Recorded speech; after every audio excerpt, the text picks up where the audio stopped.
Episode 5 की शुरुआत में हमने देखा कि डेमन फाइनली उसकी बीवी रिया रॉयस से मिलने चला गया। रिया डेमन को वहां देखकर जरा भी खुश नहीं थी, क्योंकि वो जानती थी कि ये पब्लिक के सामने अपनी बीवी को भेड़ बकरियों से कंपेयर करता है। रिया घोड़े पर बैठकर डेमन को खरी खोटी सुनाई जा रही थी। डेमन हर एपिसोड की तरह इस एपिसोड में भी शांति से अपनी बेइज्जती सुन रहा था। मैट स्मिथ को एक्टिंग करने के लिए किसी डायलॉग की जरूरत नहीं भाई, इसके तो बस आंखें और इशारे ही काफी हैं। रिया का वन साइडेड रैंट खत्म होने के बाद डेमन ने उसे घोड़े से गिराकर मार दिया। पहले तो डेमन बस इसे लाचार छोड़कर जाने वाला था, बट रिया के उकसाने के बाद डेमन ने पत्थर से उसका सर कुचल दिया। ऑटो को फायर करने के बाद किंग विसेरिस ने लाइनल स्ट्रॉन्ग को नया हैंड ऑफ द किंग बना दिया। ये सारे शिप में बैठकर कॉर्लिस के घर रेनीरा का रिश्ता लेकर जा रहे थे। किंग विसेरिस की कमजोरियों में सी सिकनेस को भी ऐड कर लो। उधर किंग्स लैंडिंग में रेड कीप को छोड़कर जाने से पहले ऑटो ने एलिसेंट को फाइनल वार्निंग दी। इसे नहीं लगता कि विसेरिस ज्यादा दिनों तक जिंदा रहने वाला है। राजा के मरते ही रनीरा अपने कंपटीशन को खत्म करने एलिसेंट के बच्चों को भी मार देगी। इसके बारे में तो एलिसेंट ने सोचा भी नहीं था। अब एलिसेंट के पास दो ऑप्शंस हैं, या तो वो रनीरा के खिलाफ जाकर अपने बेटे एगॉन को राजा बनने के लिए ट्रेन करे, या फिर रनीरा के आगे गिड़गिड़ा कर अपने बच्चों की जान की भीख मांगने के लिए तैयार हो जाए। ऑटो को पूरा यकीन है कि रनीरा ने एलिसेंट के भोलेपन का इस्तेमाल करके उसे हैंड ऑफ द किंग की जॉब से हटा दिया। एलिसेंट को भी अंदर अंदर से थोड़ा रनीरा की बातों पर डाउट आने लगा था। एलिसेंट के दिल में नफरत पैदा करके ऑटो वहां से चला गया। एलिसेंट अपने दिमाग को ठंडा करने गॉड्स वुड्स में टहलने चली गई, जहां लैरिस स्ट्रॉन्ग ऑलरेडी उसका इंतजार कर रहा था। लैरिस ने बातों बातों में एलिसेंट को बताया कि उस रात इसने ग्रैंड मेस्टर को रेनियरा के कमरे में कोई स्पेशल टी ले जाते हुए देखा। ये सुनते एलिसेंट का दिमाग और चकराने लगा। ऑटो बिल्कुल सही बोल रहा था। रेनियरा ने इससे झूठ कहा कि उस रात कुछ नहीं हुआ। अगर कुछ नहीं होता तो ग्रैंड मेस्टर उसके लिए स्पेशल मून टी लेकर क्यों जाते।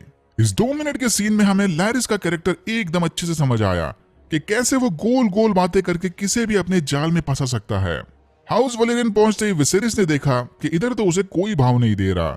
स्वागत तो दूर, कॉर्लिस ने तो दरवाजे तक बंद करके रखे थे। लेनर और उसका खास आदमी जॉफरी बाहर ग्राउंड में स्वॉर्ड प्रैक्टिस कर रहे थे, ये जानते हुए भी कि कुछ ही टाइम में इधर किंग विसेरिस आने वाले हैं। लाइनल ये देखकर काफी गुस्सा था, लेकिन विसेरिस ने उसे शांत कर दिया। राजा कॉर्लिस के गुस्से को समझ सकते हैं। कुछ ही देर में लेना आकर सबको किले के अंदर ले गई। कॉर्लिस ड्रिफ्टवुड थ्रोन पर बैठा राजा के आने का इंतजार कर रहा था। इससे पहले कि राजा कॉर्लिस को खुशखबरी दे, कॉर्लिस ने सबको बुरी खबर सुना दी। किंग्स लैंडिंग में किसी को भी रिया की मौत के बारे में पता नहीं था।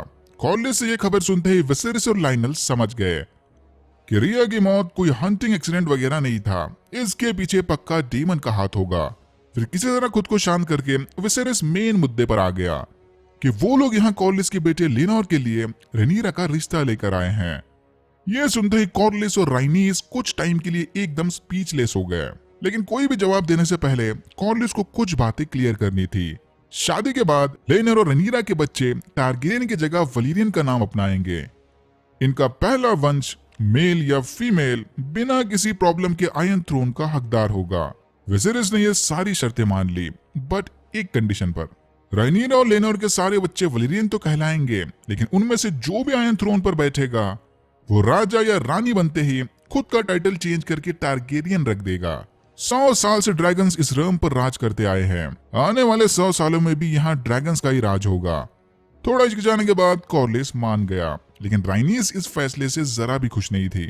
राइनीस को डर है कि ये शादी आगे चल के शायद टारगेरियन फैमिली में सिविल वॉर छेड़ देगी। कॉर्लिस ने राइनीस को याद दिलाया कि realm के सारे लॉर्ड्स ऑलरेडी रनीरा को अपनी रानी मान चुके हैं। सबने तो उसके आगे घुटने भी टेक दिए, लेकिन ये सब एगॉन द सेकंड के पैदा होने से पहले हुआ था। रनीरा की शादी होती ही टारगेरियन फैमिली पक्का 2 हिस्सों में बढ़ जाएगी। आधे रनीरा के साइड होंगे और आधे एगॉन को राजा बनाने की कोशिश में उसके खिलाफ। राइनीस बिल्कुल सही सोच रही थी। यहाँ कॉर्लिस और राइनीस ने एक और बात नोटिस की कि किंग विसेरिस की हालत कुछ ठीक नहीं लग रही। अंदर ही अंदर कोई बीमारी राजा को खाए जा रही थी। बाहर रनीरा और लेनोर किनारे पर टहलते हुए बात कर रहे थे। लेनोर ने इनडायरेक्टली रनीरा को बता दिया कि उसे लड़कियों में इंटरेस्ट नहीं है। वो अपने बॉयफ्रेंड जॉफरी को किसी से रिप्लेस नहीं कर सकता। रनीरा ने उसे समझाते हुए कहा कि इसे डरने की कोई जरूरत नहीं, ये शादी बस एक टाइप की बिजनेस डील है, जस्ट अ ड्यूटी। शादी होते ही ये दोनों अपने मर्जी के मालिक हो जाएंगे। उसके बाद लेनर को जिसके साथ बिस्तर लगाना है रनीरा को कोई फर्क नहीं पड़ता, क्योंकि रनीरा भी बिल्कुल वैसा ही करेगी। लेनर ने फौरन झाड़ियों में जाकर यह खबर जॉफरी को बता दी। रनीरा यही बात जाकर सर क्रिस्टन कोल को भी समझाने वाली थी, बट ये भाई साहब तो अलग ही सपने देख रहे थे। कोल चाहता है कि रनीरा अपनी राजघराने वाली जिंदगी छोड़कर इसके साथ कहीं दूर फ्री सिटीज में जाकर बस ले, जहां ये दोनों अनजान बनकर आम इंसानों की तरह जिंदगी गुजारेंगे। लेकिन रनीरा इतनी पावरफुल पोजीशन को छोड़कर कहीं नहीं जाने वाली। रनीरा ने उसे समझाते हुए कहा कि देख भाई, इनमें भाई बोलना चलता है, वो आयरन थ्रोन को नहीं छोड़ सकती। वैसे भी इस रॉयल वेडिंग का कुछ मतलब ही नहीं है। जब लेनर को लड़कियों में इंटरेस्ट है ही नहीं तो कोल को चिंता करने की क्या जरूरत। टेबल के ऊपर रनीरा और लेनोर का शतरंज चलता रहेगा और टेबल के नीचे रनीरा और कोल का कार्डियो। इतना सिंपल सोल्यूशन है, क्यों कोल को सब कॉम्प्लिकेटेड करना है। ये सुनते ही कोल का दिल पूरी तरह से टूट गया कि रनीरा कोल को बस अपना रखेल बनाकर रखना चाहती है। उसे कोल से प्यार व्यार कुछ नहीं। रनीरा फिर से आयरन थ्रोन की रिस्पॉन्सिबिलिटीज को लेकर इसे लेक्चर देने लगी, बट कोल को अब कुछ नहीं सुनना था। क्रिस्टन कोल ने रनीरा के साथ संबंध बनाकर ऑलरेडी अपनी ओथ तोड़ दी थी। इसके पास अब खोने के लिए कुछ नहीं बचा। किंग्स लैंडिंग वापस आते ही विसेरिस चकरा कर बेहोश हो गया। एलिसन बालकनी में खड़ी ये सब देख रही थी, बट फिलहाल इसके दिमाग में कुछ अलग ही चल रहा था। एलिसन ने कोल को पूछताछ करने बुलवा लिया। इसे रनीरा और डेमन के रिलेशन के बारे में जानना था, लेकिन कोल ने गिल्ट के मारे एलिसन को अपनी गलती के बारे में बता दिया कि उस रात कोल रनीरा के कहने पर उसके कमरे में गया था और अंदर जाकर इसने अपनी ओथ तोड़ दी। एलिसन ये सुनकर हैरान रह गई। कोल हो या डेमन, रनीरा ने अपनी वर्जिनिटी को लेकर एलिसन से साफ साफ झूठ कहा था। रनीरा ने तो बेझिझक होकर उसकी मरी हुई मां की तक कसम खा ली थी। अब रनीरा को पॉलिटिक्स करना है तो ठीक है, एलिसन हाई टावर भी पीछे नहीं हटने वाली। कोल ने एलिसन से रिक्वेस्ट की कि इस गलती के बदले क्वीन उसे कोई आसान मौत दे दे, लेकिन पूरी तरह से कंफ्यूज क्वीन ने कोल को बिना कोई सजा दिए वापस भेज दिया। वैसे भी कोल इसके लिए जिंदा ज्यादा इंपॉर्टेंट है। फिर हमने देखा कि विसेरिस का स्किन इन्फेक्शन उंगलियों से होते हुए उसके पूरे हाथ तक फैल गया। शोरनर्स ने कंफर्म कर दिया है कि विसेरिस लेप्रोसी बीमारी का शिकार है, एक तरह की नर्व डैमेजिंग स्किन डिसीज। एक बात ध्यान रखना, ये बीमारी फैलने वाली है।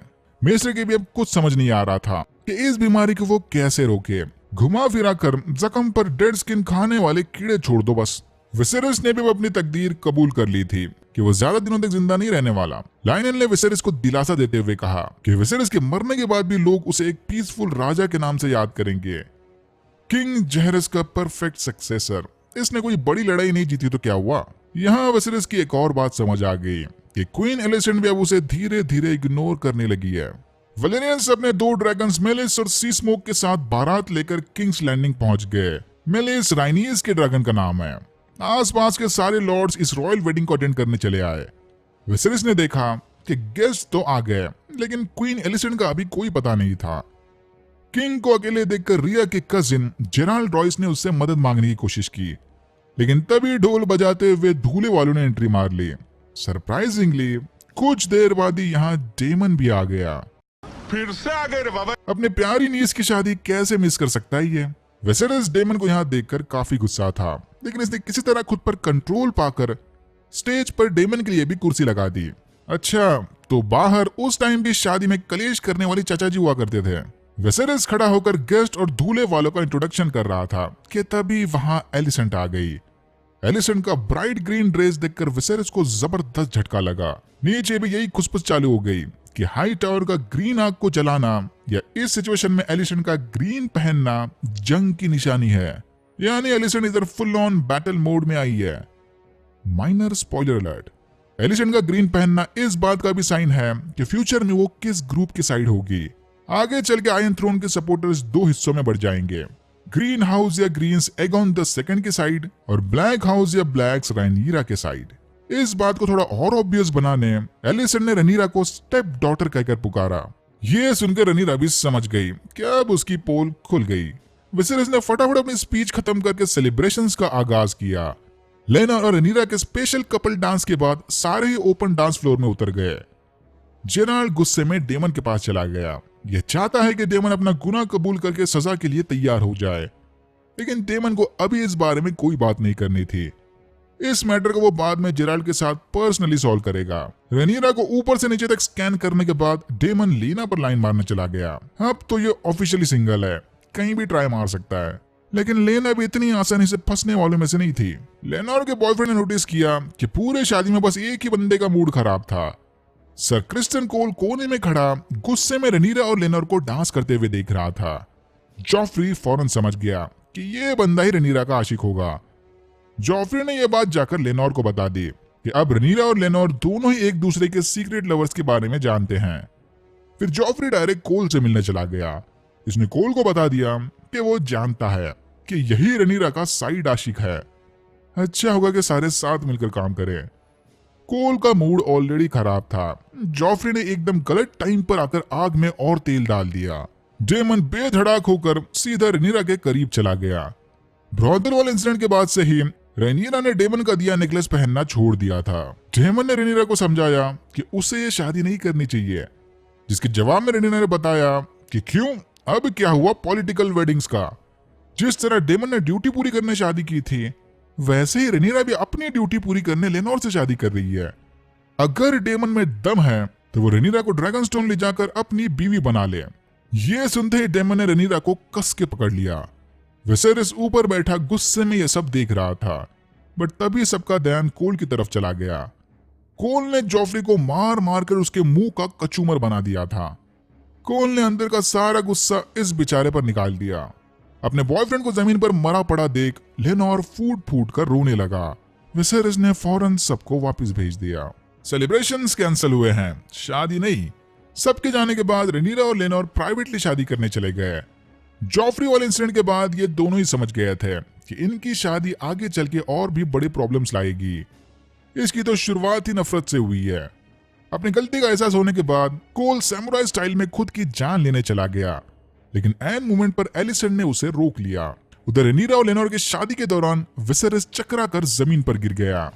और यहाँ होता है एपिसोड 5 खत्म। अगला एपिसोड बहुत बड़ा टाइम जंप लेने वाला है, यानी चांसेस हैं कि हम सीधा टारगेरियन सिविल वॉर के एकदम बीचों बीच पहुंच जाएं। बाकी एपिसोड्स के मुकाबले एपिसोड 5 थोड़ा वीक लगा, लेकिन स्टोरी वाइज ये बहुत इंपॉर्टेंट था। सिविल वॉर के पहले के सारे मेन इवेंट्स हमें क्लियर हो गए। एपिसोड 6 से अब असली डांस ऑफ द ड्रैगन्स की शुरुआत होगी, लेकिन सैडली रेनिरा और एलिसन के कैरेक्टर आगे से अब नए एक्टर्स प्ले करेंगे। होपफुली जो इम्पैक्ट इन दोनों ने बनाया था वो नए एक्टर्स भी कंटिन्यू कर पाए। Alright, that's it for now.